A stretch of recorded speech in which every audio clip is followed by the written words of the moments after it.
আজি আমি এতিয়া সমাজ বিজ্ঞানৰ এতিয়া ডিফু কাৰ্বি আংলঙৰ আমি কুৱেশ্যন পেপাৰখন সলভ কৰিম। এই ভিডিঅ'টোত অকল মই MCQ বিলাক তোমালোকক দেখাম। 45 MCQ তোমালোকে সলিউশন পাবা। আৰু যদি তোমালোকক এইখিনি PDF টো দৰকাৰ হয়, কাৰণ গোটেই কুৱেশ্যন পেপাৰখন তোমালোকে প্ৰেক্টিছ কৰাৰ দৰকাৰ, আৰু এই PDF টো পাবৰ কাৰণে তোমালোকে আমাৰ এপটো ডাউনলোড কৰি ল'বা। এপ ডাউনলোডৰ লিংক ডেছক্ৰিপশ্যনত দিয়া থাকিব, আৰু তাৰতে তোমালোকে ফ্ৰী মেটেৰিয়েলছত গৈ PDF টো ধুনীয়াকৈ ডাউনলোড কৰি ল'ব পাৰিবা। আৰু কেনেকৈ ৰেজিষ্টাৰ কৰিব লাগে ভিডিঅ'টো মই ডেছক্ৰিপশ্যনত দি থ'ম। আৰু এটা কথা, ডাইৰেক্ট MCQ তোমালোকে প্ৰেক্টিছ কৰিব নাযাবা। ডাইৰেক্ট MCQ প্ৰেক্টিছ কৰি লাভ নাই। ফাৰ্ষ্ট সিলেবাসটো ভালকৈ পঢ়িব লাগিব, কোৰ্চটো ভালকৈ পঢ়িব লাগিব। তাৰ কাৰণে কোনোবাই যদি নিজে পঢ়িছা ৰিভিজন দিয়া, কাৰোবাৰ যদি কিবা চেপ্টাৰ হোৱা নাই, মই অলৰেডি সমাজ বিজ্ঞানৰ অসমীয়াত হোল কোৰ্চ দি থোৱা আছে ইউটিউবত, ডেছক্ৰিপশ্যনত লিংকটো দি থ'ম। যি চেপ্টাৰে পঢ়ি শেষ হোৱা নাই, আগতে চেপ্টাৰটো পঢ়ি শেষ কৰা, তাৰ পিছত তোমালোকে মোৰ MCQ ভিডিঅ'কেইটা চাবা। আগত মোৰ MCQ ভিডিঅ'কেইটা চাই লাভ নাই। ফাৰ্ষ্ট তোমালোকে পঢ়ি শেষ কৰি লোৱা। লাগিলে সময় নহ'লে MCQ নাচালেও হ'ল, খালি কোৰ্চটো আগত খতম কৰি লোৱা। এতিয়া আমি আৰম্ভ কৰিছোঁ এটা এটাকৈ কুৱেশ্যন। তোমালোকক মই এনচাৰবিলাক দি যাম, বুজাই নাথাকোঁ, কাৰণ অলৰেডি মোৰ পাঠটো ডিটেইলছত বুজোৱাই হৈছে। গতিকে এতিয়া মই জাষ্ট তোমালোকক এনচাৰবিলাক লিখি গৈ থাকিম। তোমালোকে মোৰ লগত চোৱা। ফাৰ্ষ্ট প্ৰশ্নটো আছে যে ব্ৰিটিছ শাসনৰ বিৰুদ্ধে সৰ্বভাৰতীয় পৰ্যায়ৰ প্ৰথমটো জাতীয় সংগ্ৰাম। বহুতে কৈ থাকে ইংলিছ মিডিয়ামৰ কাৰণে দিয়ক, অসমীয়া মিডিয়ামৰ কাৰণে দিয়ক। কুৱেশ্যন পেপাৰখন ভালকৈ চোৱা। ইয়াত ইংলিছত লিখা আছে ওপৰত, তলত অসমীয়াত লিখা আছে। ভালকৈ পঢ়িলেই হ'ল তোমালোকে। ইংলিছতো পঢ়ি দিছোঁ, the first active national struggle in all Indian perspective against British policy. তো এইটো হ'ল স্বদেশী আন্দোলন, বংগভংগৰ বিৰুদ্ধে যিটো হৈছিলে। এইটো কিতাপৰ পৰা ডাইৰেক্ট লাইনটো উঠাই দিছে। হয়তো উত্তৰটো হ'ব স্বদেশী আন্দোলন। ব্ৰিটিছ চৰকাৰৰ বংগভংগৰ অন্তৰ্নিহিত উদ্দেশ্য কি আছিলে? The hidden purpose behind the partition of Bengal was. বংগভংগ কেতিয়া কাৰ্যকৰী হৈছিলে? এইটোও কিন্তু পৰীক্ষাত আহিব পাৰে। আৰু সেইটো মই লাষ্ট বাৰতো তোমালোকক বাৰে বাৰে কৈ আছোঁ, বংগভংগ কেতিয়া কাৰ্যকৰী হৈছিলে জানানে? 1905 চনত 16 অক্টোবৰ তাৰিখে। তাৰিখটো মনত ৰাখিবা এইটো। আৰু ইয়াৰ অন্তৰ্নিহিত উদ্দেশ্য আছিলে হিন্দু মুছলমানৰ একতা ভংগ কৰা। ব্ৰিটিছে সেইটো কাৰণে আমাৰ বংগ ভংগ কৰিছিলে। নেক্সট 3 নম্বৰ প্ৰশ্নটো হ'ল, স্বদেশী আন্দোলনৰ সময়ত প্ৰকাশিত যুগান্তৰ সংবাদপত্ৰখন কোনে সম্পাদনা কৰিছিলে? এতিয়া এটা কথা কৈ থওঁ, সেই স্বদেশী আন্দোলন পাঠটো পঢ়াওঁতে বহুতকেইখন তোমালোকৰ সংবাদপত্ৰ মই কৈছিলোঁ, তাৰ কোনে সম্পাদনা কৰিছিলে তালিকা বনাই ল'বও কৈছিলোঁ, তাৰ পৰা এইটো প্ৰশ্ন আহিছে। তো যুগান্তৰখন সম্পাদনা কৰিছিলে এই অপশ্যন ভূপেন্দ্ৰনাথ দত্ত। বাকীকেইখন সংবাদপত্ৰ চাই ল'বা। নেক্সট দুটা ষ্টেটমেণ্ট দিয়া আছে, ঠিক আছে। এইকেইটা নিউ পেটাৰ্ণ কুৱেশ্যন হয়, কাৰণ ডাইৰেক্ট MCQ নাহে। মেট্ৰিকত তোমালোকে এবাৰ চাবা, ডাইৰেক্ট MCQ নাহে। 45ৰ ভিতৰত 40 নম্বৰ আহিব, মানে অপশ্যন থকা প্ৰশ্ন, যেনেকুৱা ওপৰত আমি পঢ়িলোঁ। আৰু বাকী 5 নম্বৰ অলপ টিপিকেল আহিব। টিপিকেল ইন দ্য চেন্স কি, দুটা তোমালোকক ষ্টেটমেণ্ট দিব, এটা A এটা B, তাৰপিছত Bটো Aৰ ৰিজন হয় নে নহয়। মানে যেনেকুৱা কম্পিটিটিভ এক্সামবিলাকত আহে বেংকিং বা তেনেকুৱাত, সেইবাৰ এইবাৰ পৰা সেনেকুৱা 5টা প্ৰশ্ন তোমালোকক 5-6টা সেনেকুৱা আহিব, চাবা। তো তাৰ ভিতৰত এনেকুৱা টাইপ, সেই টাইপৰ প্ৰশ্নবিলাক তোমালোকে চাব লাগিব। আৰু তোমালোকে এইটো ভিডিঅ'টো মই এতিয়া ইউটিউবত দি আছোঁ, আৰু মই কি কৰিম, গোটেই টেষ্ট পেপাৰবিলাকৰ এনেকুৱা নিউ পেটাৰ্ণ যিমান MCQ আহিব, কাৰণ তোমালোকতো এতিয়া সৰু হৈ আছা, তোমালোকে পঢ়া নাই নতুন পেটাৰ্ণৰ MCQ। গতিকে মই গোটেইখিনি আমাৰ এপত দি দিম, আমাৰ কোৰ্চত, যিটো ছ'চিয়েল ছায়েন্সৰ কোৰ্চটো মই লঞ্চ কৰিছোঁ, তাত নিউ পেটাৰ্ণ MCQ পাবা তোমালোকে। তাৰ কাৰণে তোমালোকে জাষ্ট ₹50 দি পেলাই মোৰ কোৰ্চত জইন হৈ ল'লেই হ'ল। ডেছক্ৰিপশ্যনত লিংকটো দিয়া থাকিব এপৰ, তাত গৈ জইন হৈ লোৱা। এতিয়া আমি 4 নম্বৰ প্ৰশ্নটো, ডু অৰ ডাই, কৰিম কিম্বা মৰিম, কোনে কৈছিলে? মহাত্মা গান্ধীয়ে কৈছিলে বুলি কৈছে, হয়নে নহয়? নেক্সট আছে স্বৰাজ মোৰ জন্মগত স্বত্ব, Swaraj is my birth right, Subhash Chandra বসুৱে কৈছিলে বুলি কৈছিলে। কোনটো হয় কোনটো নহয়? এতিয়া চোৱা, ইয়াৰ অপশ্যন 1টো কাৰেক্ট হ'ব, মানে অনলি 1টো কাৰেক্ট। মহাত্মা গান্ধীয়ে ডু অৰ ডাই কৈছিলে। স্বৰাজ মোৰ জন্মগত অধিকাৰ, সেইটো কোনে কৈছিলে? সেইটো কৈছিলে বাল গংগাধৰ তিলক। বাল গংগাধৰ তিলক। নেক্সট প্ৰশ্ন, মহাত্মা গান্ধীয়ে 1922 চনৰ পৰা 27 চনলৈ সক্ৰিয় ৰাজনীতিৰ পৰা আঁতৰি আছিল যদিও কোন কোন কামৰ সৈতে জড়িত আছিলে? অস্পৃশ্যতা দূৰীকৰণ, হিন্দু মুছলিম ইউনিটি, পপুলাৰাইজিং খাদী জনপ্ৰিয়কৰণ, পশ্চিমীয়া শিক্ষাৰ জনপ্ৰিয়কৰণ। এইটো কৰা নাছিলে। 1, 2 আৰু 3টো কাৰেক্ট হ'ব অকল, মানে অপশ্যন Cটো কাৰেক্ট হ'ব। এতিয়া এইটো প্ৰশ্ন ডাইৰেক্ট কিতাপৰ লাষ্টত কেইটামান পইণ্ট লিখা থাকে যে পাঠটোৰ শেষত তাৰ পৰা দিয়া হৈছে তো তাৰ পৰা ডাইৰেক্ট চালে হ'ল মহাত্মা গান্ধীয়ে প্ৰকাশ কৰা সাপ্তাহিক আলোচনীখন দ্য উইকলি মেগাজিন পাব্লিছড বাই মহাত্মা গান্ধী এইটো হ'ব হৰিজন নেক্সট এটা প্ৰশ্ন আহিছে এনেকুৱা টাইপৰ প্ৰশ্ন আহিব মানে মিলাব দিব তলৰ ঘটনা প্ৰবাহৰ সৈতে মিলোৱা মেটছ দ্য ফলোইং এতিয়া চোৱা MCQ সলভ কৰাৰ কিছুমান টেকনিক আছে ঠিক আছে তোমালোকে এটা অপশ্যন জানিলেও মানে ইয়াত চোৱা চাৰিটা দিছে সিপাহী বিদ্ৰোহ ফুলগুৰি ধাবা ৰঙিয়াৰ কৃষক বিদ্ৰোহ পথৰুঘাটৰ কৃষক বিদ্ৰোহ ইয়াৰ ভিতৰত এটা বা দুটা জানিলেও কেতিয়াবা তোমালোকে কৰি আহিব পাৰা এইবিলাক টেকনিক টপাৰবিলাকে ইউজ কৰে কেনেকৈ কৰে প্ৰথম ধালো আমি একদম মই বেছিক কৈছোঁ মই ধৰা সমাজ বিজ্ঞানখন পঢ়া নাই আমি জেনেৰেল নলেজত ধৰা জানো যে সিপাহী বিদ্ৰোহ 1857 চনত হৈছিলে বাকীকেইটা ধৰা মই নাজানো মই এতিয়া চাম 1857 ক'ত আছে সিপাহী বিদ্ৰোহ 1857 আছে 4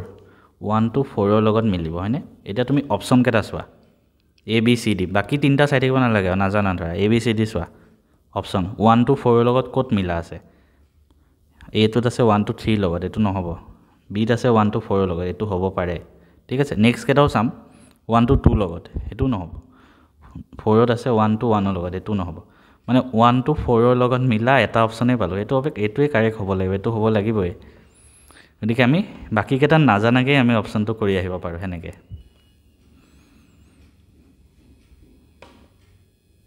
The revolt of 1857 failed in Assam 1857 চনৰ বিদ্ৰোহৰ বিফলতাৰ কাৰণ এটো তোমালোকৰ ব্ৰড কোৱেশ্চন হিচাপেও আহিব পাৰে বা এনেকে MCQ আহিব পাৰে এটো মোস্ট ইম্পৰ্টেন্ট হয় সকলোৱে নোট কৰি ৰাখা এটো পৰীক্ষাত আহিবই চাবা মই কৈছো বিদ্ৰোহী সংখ্যা অতি কম আছিল এটো এটা ৰিজন হয় বিদ্ৰোহৰ নেতাসকলৰ সময়ৰ জ্ঞান নাছিলে এটো এটা ৰিজন সংগঠন সকল মানে বহুত দূৰৈত আছিল হেতু এটা ৰিজন মনিৰাম দেৱান কলিকতাত আছিল হেতু এটা ৰিজন গুটেকেটাই correct above all or true next 1900 শতিকাৰ অসমৰ কৃষক বিদ্ৰোহৰ নেতৃত্ব কোনে দিছিলে ৰাইস মেল বিলাকে দিছিলে ৰাইস মেল জোনাকি যুগৰ ত্ৰিমূৰ্তি এটো অসমীয়া সাহিত্যটো তোমালোকে জানিব লাগে আৰু সোশ্যাল সায়েন্সতো আছে মই ভাবো এটো প্ৰত্যেকজন মানুহে জেনেৰেল নলেজ হিচাপে জানিব লাগে জোনাকি যুগৰ ত্ৰিমূৰ্তি হয় চন্দ্ৰকুমাৰ আগৰৱালা লক্ষ্মীনাথ বেজবৰুৱা আৰু হেমচন্দ্ৰ গোস্বামী তিনজন চন্দ্ৰকুমাৰ আগৰৱালা কি বুলি জানা হয় তোমালোকে জানানে প্ৰতিমাৰ খনিকৰ বুলি কোৱা হয় চন্দ্ৰকুমাৰ আগৰৱালাক কাৰণ তেওঁৰ এখন কবিতা পুথি আছে প্ৰতিমা বুলি হেতু কাৰণে প্ৰতিমাৰ খনিকৰ বুলি চন্দ্ৰকুমাৰ আগৰৱালাক জনা হয় ঠিক অপশ্যন 2 3 and 4 কাৰেক্ট দাণ্ডি যাত্ৰাত অংশগ্ৰহণ কৰা একমাত্ৰ প্ৰতিনিধিজন এই কোৱেশ্চনটো মই তিনিখন টেষ্ট পেপাৰত এতিয়ালৈকে পাইছো গতিকে এইটো অপশ্যন এইটো কোৱেশ্চন ইম্পৰ্টেন্ট হ'ব পাৰে এইটো লীলাধৰ বৰুৱা দাণ্ডি যাত্ৰা মহাত্মা গান্ধীয়ে যেতিয়া কৰিছিল আইন অমান্য আন্দোলন তেনেকৈ আৰম্ভ কৰিছিল 1930 চনত তো এইটো Liladhar Barua correct which period is known as company Raj ব্ৰিটিছৰ মানে অসমৰ কোম্পানী আমুল 1826 চনৰ পৰা আৰম্ভ হ'ব অবিয়াসলি কাৰণ 1826 চনতে ইয়াণ্ডাবু সন্ধি হৈছিল ইংৰাজৰ হাতলৈ অসমখন গৈছিল গতিকে প্ৰথমটো 1826 হ'ব 1826 ক'ত আছে এটোটো নাই অকল এটাতে আছে এটোই কাৰেক্ট এটো হ'বই লাগিব কোন দুখন বেদ পৰৱৰ্তী বৈদিক যুগত ৰচনা কৰা হৈছিল এটা বেদ কেখন আছে আমি সবে জানো আমি সৰু পৰাই পঢ়ি আহিছো বেদ আছে চাৰিখন কি ঋগ বেদ যজুৰ বেদ অথৰ্ব বেদ আৰু সামবেদ ইয়াৰে ঋগ বেদখন প্ৰি বৈদিক এৰাত কৰা হৈছিল মানে বৈদিক যুগৰ আগতে আৰু বাকি তিনিখন পৰৱৰ্তী বৈদিক যুগত ৰচনা হৈছিল তো যজুৰ বেদ অথৰ্বেদ আৰু সামবেদ পিছত ৰচনা হৈছে তো ইয়াত চোৱা কোনটো আছে ঋগ বেদ আৰু যজুৰ বেদ ঋগ বেদটো আগতে হৈছে এটো নহব এটোটো ঋগ বেদ আছে নহব এটো নহব যজুৰ বেদ আৰু সামবেদ আছে এই দুখন পিছত হৈছে গতিকে এটো অপশ্যন ডি কাৰেক্ট নেক্সট আকৌ আমাক কেটামান মিলাব আহিছে যে সত্যমেৱ জয়তে কোনখন কিতাপত লিখা আছে গতিকে এই তালিকাখনো তোমালোকে মনত ৰাখিবা ইম্পৰ্টেন্ট হয় এতিয়া আমি এটো কেনেকৈ কৰিম মই ধৰা নাজানো একো মই সোশ্যাল সায়েন্স পঢ়া নাই আমি কেনেকৈ কৰিম এটা বস্তু আমি সৰুৰ পৰা পঢ়ি আহিছো যে জননী জন্মভূমিস্ব স্বৰ্গাদপি গৰিয়সী এই বস্তুটো ৰামায়ণত আছে ৰামে কৈছিলে গতিকে অপশ্যন 3 টো 2 লগত কাৰেক্ট হ'ব আমি ধৰা সোশ্যাল সায়েন্স পঢ়াই নাই আমি তথাপিও কৰি আহিব পাৰিম অপশ্যন 3 টো 2 লগত কানেক্ট হ'ব আমি চাম এতিয়া ক'ত আছে অপশ্যন 1 2 টো অপশ্যন 2 সৰি 3 টো 2 লগত কানেক্ট হ'ব লাগে 3 টো 2 লগত মেটচ হ'ব লাগে 3 টো ইয়াত 2 লগত মেচ হৈছে ঠিক আছে 3 টো ইয়াতো 2 লগত মেচ হৈছে ইয়াতো ঠিক আছে ইয়াতে 3 টো 2 লগত মেচ হৈছে এটো ঠিক আছে কিন্তু এবাৰ কি কৰিলে তোমালোকক জনে এক্সাম লব জনে প্ৰশ্ন কাটিছে তেওঁ টেকনিক কৰি দিলে যে এবাৰ আমি হেনেকে কৰিব নোৱাৰিম কাৰণ আমি এবাৰ আমাৰ নলেজ থাকিব লাগিব এই তিনটাৰ ভিতৰত এটা কাৰেক্ট হ'ব এটা আমি কিতাপখন পঢ়িব লাগিব এবাৰ প্ৰত্যেকবাৰ এটো তোমালোকে শৰ্টকাট কামত নাহে ভালকে পঢ়িব লাগিব তেতিয়াহে কৰিব পাৰিবা এটো এটা উদাহৰণ তো এটা আমি জানিম সত্যমেৱ জয়তে 14ৰ 1 টো মানে সত্যমেৱ জয়তে কোনখন কিতাপত লিখা আছে অহিংসাই পৰম ধৰ্ম এটো কোনখন কিতাপত লিখা আছে নেক্সট জননী জন্মভূমিস্য স্বৰ্গাদপি গৰীয়সী ক'ত লিখা আছে আৰু বসুদৈৱ কুটুম্বকম হেতু ক'ত লিখা আছে তো তোমালোকে গোটেইকেইটা অপচন চোৱা আৰু কোনটো কাৰেক্ট হ'ব তোমালোকে নিজে এটো অপচনটো লিখিবা কমেন্ট কৰি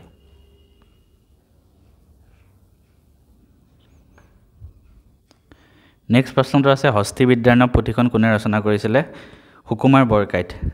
এটা আমি সৰুপা পঢ়ি আহিছো হুকুমাৰ বৰকাইত আৰু হস্তি বিদ্যাৰ্ণৱৰ ছবিবোৰ কোনে আঁকিছিলে হেতু তোমালোকে জানিব লাগে হেতু হল দিলবৰ আৰু দুসাই নামৰ দুজন চিত্ৰকৰে সৰুতে অসমীয়া কিতাপত পঢ়া মোৰ মনত আছে এতিয়া নেক্সট আছে আমি ধ্ৰুপদী নৃত্যসমূহ এই অঞ্চলবিলাকৰ লগত মিলাব লাগে এটো আমি শৰ্টকাট মিলাই চাওঁচোন পাৰো নেকি মোহিনীঅট্টম ভাৰতনাট্যম কুচিপুড়ি সত্ৰিয়া মই ধৰা একোৱে নাজানো সমাজ বিজ্ঞান আজিলৈকে তোমালোকৰ সোশ্যাল সায়েন্সটো পঢ়া নাই তাৰ পিছত মই কেনেকৈ কৰিম ফাৰ্স্ট মই দেখিলো সত্ৰিয়াটো অসমতে হ'ব এটো জানোৱে তো অপচন 4 টো অপচন 2 লগত মিলিব লাগিব তো আমি চাম অপচন 4 2 লগত ক'ত আছে এটো অপচন 4 1 লগত আছে নহব অপচন 4 2 লগত আছে হ'ব অপচন 4 1 লগত নহয় এটো নহয় মানে এটাই অপচন থাকিলে এটো এই সমাজ বিজ্ঞান নপঢ়াকে কৰি আহিব পাৰিবা এনেকে কিন্তু সব এনেকে নহব এটা দুটাহে হ'ব মানৱ সৃষ্ট সম্পদৰ এটা উদাহৰণ মানুহে বনোৱা সম্পদ নদী প্ৰাকৃতিক সম্পদ খনিজ তেল প্ৰাকৃতিক জলসিঞ্চন নলা এটো মানুহে বনায় জলসিঞ্চন নলা ভূমি ল্যান্ড কোনটো সম্পদৰ ভিতৰত পৰে এটো পৰে নেশনাল ৰিসোৰ্স জাতীয় সম্পদ মাটি হল নেশনাল ৰিসোৰ্স ঠিক আছে মাটিটো হল এখন দেশৰ অন্তৰ্গত বহুতে ভাবে মাটি হল ব্যক্তিগত সম্পদ এটো নহয় তুমি কিবা মাটি কিনিছা হেতু বস্তু তোমাৰ হয় কিন্তু এনে মাটিটো কি হয় এনে এখন দেশৰ হয় মাটিটো তুমি কিবা কৰিব লাগিব ডকুমেন্টছত দেখে মাটিটো এখন দেশৰ সম্পদ বিশ্ব পৰিবেশ দিৱস প্ৰতি বছৰে কোন দিনা পালন কৰা হয় 5 জুন এটো একেবাৰে ইজি আৰু এটো প্ৰশ্ন এনেও নাহে সোশ্যাল সায়েন্সত এটো এক্সপেক্ট নকৰিবা এইচএসএলসিত এটো সৰু পোৱালিক দিয়ে যিবোৰ সামগ্ৰীয়ে মানুহৰ কোনো ধৰণৰ উপকাৰ বা অপকাৰ নকৰে তাক কি বুলি জনা হয় হেবোৰক নিষ্ক্ৰিয় সামগ্ৰী নিউট্ৰেল উপকাৰ নহয় অপকাৰ নহয় ভূপৃষ্ঠৰ পৰা প্ৰতিফলিত সৌৰ শক্তি শোষণ কৰা গেছবিধ কি হেতু হল কাৰ্বন ডাই অক্সাইড ঠিক আছে নেক্সট প্ৰশ্ন বায়ুমণ্ডলত অধিক মাত্ৰাত কি হলে এসিড বৰষুণ হয় এসিড বৰষুণ দুটা গেছৰ কাৰণে হয় নাইট্ৰজেন অক্সাইড আৰু সালফাৰ ডাই অক্সাইড মনত ৰাখিবা নেক্সট 23 আকৌ আমি স্টেটমেন্ট পালো মৰুভূমিৰ পৰিবেশ অতি শুকান ইয়াৰ কাৰণ কি এটো মালভূমি নহয় মৰুভূমি হ'ব হা মৰুভূমিৰ পৰিবেশ শুকান কিয় হয় obviously তাত বৰষুণ কম হয় হেতু কাৰণে শুকান হয় আৰু তাত বাষ্পীভৱন বেছি হয় ইভাপোৰেশন বেছি মানে যিমান পানী হয় সোনকালে শুকাই যায় এই দুইটাই কাৰণ মৰুভূমি শুকান হোৱাৰ বৰষুণো কম হয় বাষ্পীভৱনো বেছি হয় গতিকে 1 আৰু 2 দুইটাই ৰিজনে ঠিক আছে both option 1 and 2 are true Europe আৰু আফ্ৰিকা মহাদেশৰ সীমা নিৰ্ণয় কৰিছে the boundary between the continent Europe and Africa is determined by এটো অপচন হ'ব এ ভূমধ্য সাগৰে নেক্সট পৃথিৱীৰ বৃহত্তম নদী দীৰ্ঘতম মানে আটাইতকৈ দীঘল হেতু হ'ব নীল নদী পৃথিৱীৰ আটাইতকৈ দীঘল নদী নীল হে নীল নদীখন কোনখন মহাদেশত আছে আফ্ৰিকা মনত ৰাখিবা পৃথিৱীৰ আটাইতকৈ কম জনসংখ্যা থকা দেশখন কি জানানে এখন হল ভেটিকান সিটি আৰু পৃথিৱীৰ আটাইতকৈ সৰু দেশ বুলি ক'লেও ভেটিকান সিটিয়ে হ'ব দুইটা পৃথিৱীৰ আটাইতকৈ ডাঙৰ দেশ বুলি যদি কয় এটো হ'ব ৰাছিয়া পৃথিৱীৰ আটাইতকৈ দীৰ্ঘতম পৰ্বত শ্ৰেণী the longest mountain system in the world সেইটো হ'ব এণ্ডিছ পৰ্বতমালা অসমক কোন দুখন বিদেশী ৰাষ্ট্ৰৰে সামৰি আছে তুমি অপশ্যন চোৱা নেপাল আৰু ভূটান নেপাল অসমতে যাব নোৱাৰি নহয় পাকিস্তান আৰু ভূটান নহয় পাকিস্তান ভূটান আৰু বাংলাদেশ অসমৰ সীমা এই দুখন বিদেশী ৰাষ্ট্ৰ আছে বাংলাদেশ আৰু ভূটান এইটো অপশ্যন কাৰেক্ট হ'ব the gateway of north east is উত্তৰ পূব ভাৰতৰ দুৱাৰমুখ অসমক কোৱা হয় গুৱাহাটীক পুৰণি কালৰ পৰাই বৰ্তমানলৈকে বিভিন্ন জনগোষ্ঠী আৰু ভাষাভাষীৰ লোক অসমলৈ আগমন ঘটি আছে এতিয়া তাৰ 4টা ৰিজন কৈছে অসমৰ মনোমোহা প্ৰাকৃতিক পৰিৱেশ প্ৰাচুৰ্যৰে ভৰা জলসম্পদ আছে নদী উপত্যকাৰ সাৰুৱা মাটি আৰু উন্নত মানৰ যোগাযোগ ব্যৱস্থা এই গোটেইকেইটাই অসমত আছে আৰু তাৰ কাৰণে অসমৰ মানুহ বেছি আহে গোটেইকেইটা কাৰেক্ট হ'ব এবভ অল ৰাইট ট্ৰু মেঘালয়ৰ খাচী আৰু জয়ন্তীয়াসকল কি গোষ্ঠীৰ লোক হয় তেওঁলোক হ'ল অষ্ট্ৰিক গোষ্ঠীৰ লোক মনত ৰাখিবা ভাৰতৰ সবাতোকৈ পুৰণি তেল শোধনাগাৰটো কি সেইটো হ'ল ডিগবৈ তেল শোধনাগাৰ এইটো অকল ভাৰতৰে নহয় এছিয়া মহাদেশৰ ভিতৰত আটাইতকৈ পুৰণা জুম খেতি ক'ত কৰা হয় অবভিয়াছলি এইটো পাৰ্বত্য অঞ্চল পাহাৰত আকৌ দিছে ষ্টেটমেণ্ট আৰু ৰিজন ষ্টেটমেণ্ট দিছে ভাৰত এখন ধৰ্মনিৰপেক্ষ দেশ ধৰ্মনিৰপেক্ষ মানে ভাৰতত প্ৰত্যেকটো ধৰ্মৰে সমান অধিকাৰ থাকে ভাৰতৰ কোনো চৰকাৰী ধৰ্ম থাকিব নহ'ব আৰু চৰকাৰৰ দৃষ্টিত সকলো ধৰ্ম সমান আৰু জনসাধাৰণৰ মাজত কোনো বৈষম্য থাকিব নালাগে এইটো ৰিজন নহয় এই দুটা কাৰেক্ট কোনো চৰকাৰী ধৰ্ম নহয় আৰু চৰকাৰী দৃষ্টিত সকলো সমান তো 1 and 2 are true যুক্তৰাষ্ট্ৰৰ গৃহভূমি কি আমেৰিকা যুক্তৰাষ্ট্ৰ 1976 চনৰ 42তম সংবিধান সংশোধনীৰ জৰিয়তে 3টা নতুন শব্দ অন্তৰ্ভুক্ত কৰা হয় এই শব্দকেইটা কি 1976ত ইণ্ডিয়াৰ কনষ্টিটিউশ্যনখন এমেণ্ডমেণ্ট হৈছিলে তেতিয়া 3টা ৱৰ্ড নতুনকৈ এড কৰা হৈছিলে 36 কুৱেশ্যনৰ এনচাৰ হ'ব ডি শব্দকেইটা হ'ল ছ'চিয়েলিষ্ট ছেকুলাৰ এণ্ড ইউনিটি সমাজবাদী ধৰ্মনিৰপেক্ষ আৰু একতা ৰাষ্ট্ৰসংঘৰ জন্ম তাৰিখটো বিশ্ববাসীয়ে ৰাষ্ট্ৰসংঘ দিৱস হিচাপে পালন কৰে এইটো কোন দিনা হয় এইটো মনত ৰাখিবা এইটো ইম্পৰ্টেণ্ট হয় এইটো 24 অক্টোবৰ ইউনাইটেড নেশ্যনছ ডে এইটো 1945ত ৰাষ্ট্ৰসংঘ জন্ম হৈছিলে আৰু এই ৰাষ্ট্ৰসংঘৰ মুখ্য কাৰ্যালয় ক'ত বুলি সুধিছে মুখ্য কাৰ্যালয়বিলাক এখন লিষ্ট মই তোমালোকক দিছোঁ অলৰেডি এখন চাবা নিউয়ৰ্কত আমেৰিকাৰ ৰাষ্ট্ৰসংঘৰ বৃহত্তম অংগটো কি জেনেৰেল এছেম্বলি সাধাৰণ সভা মুদ্ৰাৰ বিৱৰ্তনৰ চতুৰ্থ পৰ্যায়টো কি ধাতু মুদ্ৰাৰ বিৱৰ্তনৰ 5টা পৰ্যায় আছে গোটেইকেইটা তোমালোকে মনত ৰাখিবা হা অৰ্থনৈতিক অৱৰোধেৰে উৎপত্তি হোৱা মুদ্ৰা when money is generated through economic offense এইটো হ'ল ব্লেক মানি ভাৰতৰ কেন্দ্ৰীয় বেংকটো কি এইটো হ'ল ৰিজাৰ্ভ বেংক অফ ইণ্ডিয়া ভাৰতীয় ৰিজাৰ্ভ বেংক এইটো অপশ্যন কাৰেক্ট নীতি আয়োগৰ চেয়াৰমেন কোন নীতি আয়োগৰ অধ্যক্ষ নীতি আয়োগৰ চেয়াৰমেন ভাৰতৰ প্ৰধানমন্ত্ৰী হয় মোদী দেৱ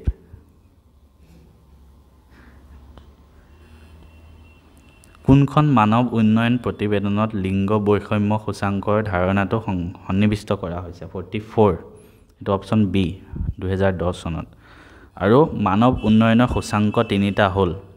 এখন দেশত মানুহ কিমান উন্নত সেইটো 3টা ইণ্ডেক্সেৰে চাই এটা হ'ল প্ৰত্যাশিত আয়ুস লাইফ এক্সপেক্টেন্সি মানুহজনে জীৱনটোৰ পৰা কি এক্সপেক্ট কৰে সেইটো ফাৰ্ষ্ট অপশ্যন ছেকেণ্ড হ'ল লিটাৰেচি মানুহ সেই দেশখনত কিমান শিক্ষিত সাক্ষৰতা থাৰ্ড হ'ল ষ্টেণ্ডাৰ্ড অফ লিভিং মানুহৰ জীৱন ধাৰণৰ মানদণ্ড কিমান উন্নত হয় জীৱন যাপনৰ মান সেইটো গতিকে এই অপশ্যন 3টা কাৰেক্ট হ'ব 1 2 and 3 এমপ্লয়মেণ্ট অপৰচুনিটি এইটো নহয় সেইটো ইণ্ডেক্সত কোৱা হৈছে এইটো স্পেচিফিকেলি যে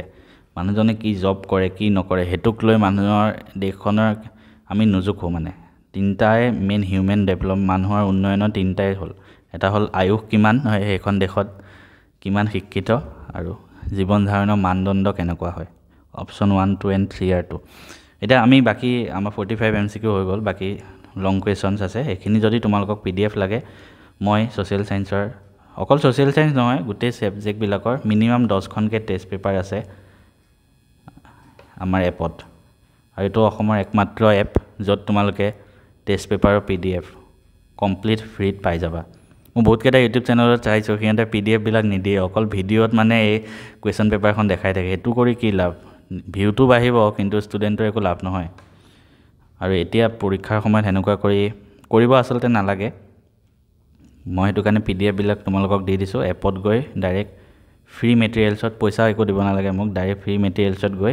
যিমান ডিষ্ট্ৰিক্টৰ যিমান PDF আছে চব ডাউনলোড কৰি লোৱা আৰু প্ৰেক্টিছ কৰা আৰম্ভ কৰি দিয়া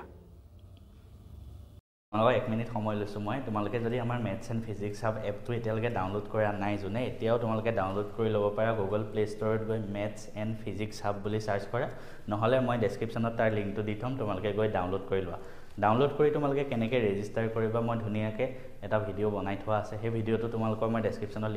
দি থ'ম তোমালোকে ডাউনলোড কৰি ৰেজিষ্টাৰ কৰি ল'বা আৰু কিয় মই ডাউনলোড কৰিব কৈ আছোঁ কাৰণ এই এপটোত তোমালোকে বহুত কিছুমান ভিডিঅ' আহি আছে বহুত মেটেৰিয়েলছ মই ইয়াত দিওঁ এতিয়াৰ পৰা মই যিবিলাক টেষ্ট পেপাৰ দিম বা টেষ্ট পেপাৰ মই নিজৰ কিবা প্ৰশ্ন থাকিলে নিজৰ কিবা মেটেৰিয়েলছ থাকিলে PDF চব এই এপটোতে দিয়া হ'ব কাৰণ এটা জেগাতে গোটেইবোৰ বস্তু পাবা আৰু কেতিয়াবা ইয়াত কিছুমান কোৰ্ছো লঞ্চ হ'ব বহুত কম টকাত হ'ব 50 টকাৰ তলত ৰাখিম ঠিক আছে আৰু সেইটো কাৰণে এই ভিডিঅ'টো